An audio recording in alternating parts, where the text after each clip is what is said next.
Hey guys, welcome back to World Mechanics. Our mission here at the garage, guys, is to save you as much money as we can. That's why we make these absolutely free videos. Let's go ahead and start on it now.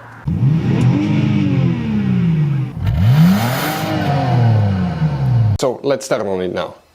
So guys, what can easily cause that? We're going to demonstrate on that generation Dodge Ram right here, guys. First, we need to, guys, check a couple fuses that control the battery sensor, battery voltage regulator, all that stuff. Then we'll explain about something else. But go ahead and open the hood, and here under the hood, guys, on the driver's side, okay, that's your car battery. Here in front of it is the main fuse box. Press these two tabs at the same time, open that cover underneath, you'll find the main engine fuse box with a layout like this one. Before we continue, let's explain quickly why it's always a good idea to test fuses and relays.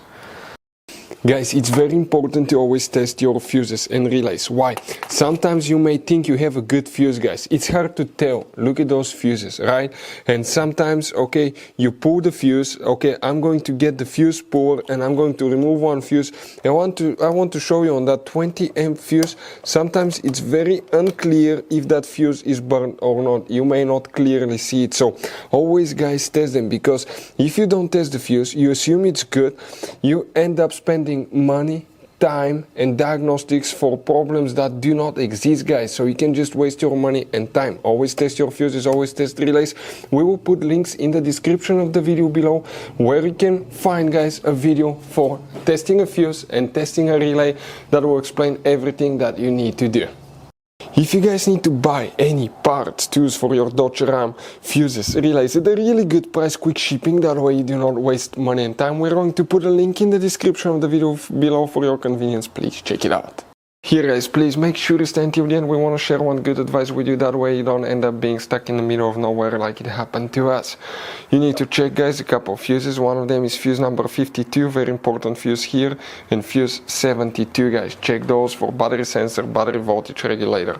Now we have another fuse that practically is the main alternator fuse, so you can check out the video, will be on our channel about that, about alternator fuse. But guys, you see that one right here? That's your alternator. Okay, it's driven by the serpentine belt. When the belt spins, okay, it makes electricity, it charges your battery. When, guys, the car is off, it should supposed to stop working, right? But on the back side, right here, if we open it, you have, that's the voltage regulator and the diodes right here. Now, these diodes, guys, make it to where practically is a one-way electricity, where it goes only towards the battery. When a diode fails, what can easily happen, okay, that can allow electricity from the battery to come back to the alternator and drain the battery when the vehicle is parked. Very likely you have bad alternator diode that you will need to check. If you want to see, guys, how to test alternator diodes, we have multiple videos on our YouTube channels that will teach you how to do that, but that's quite often, guys, that will cause that the truck to have drained battery while you park it. So, guys, you have all kinds of different fuses and relays. Some of those are very specific, they're hard to find, especially if you're in a small town or in the middle of nowhere. One time we needed a replacement, we couldn't find one, and we were stuck in the middle of nowhere for a few days until we got a shipment on the internet, guys. So keep some spares in your glove box for peace of mind. Hopefully, guys, the video will be helpful. Thank you for watching. Hopefully, guys, the video was helpful. Please do not forget to comment, like, subscribe. That way we can keep making these absolutely free videos. Guys, we have more than 19,000 free repair videos on our YouTube channels that can, guys, save you thousands of dollars in future repairs. Check them out. Thank you, guys, for watching, and see you next time.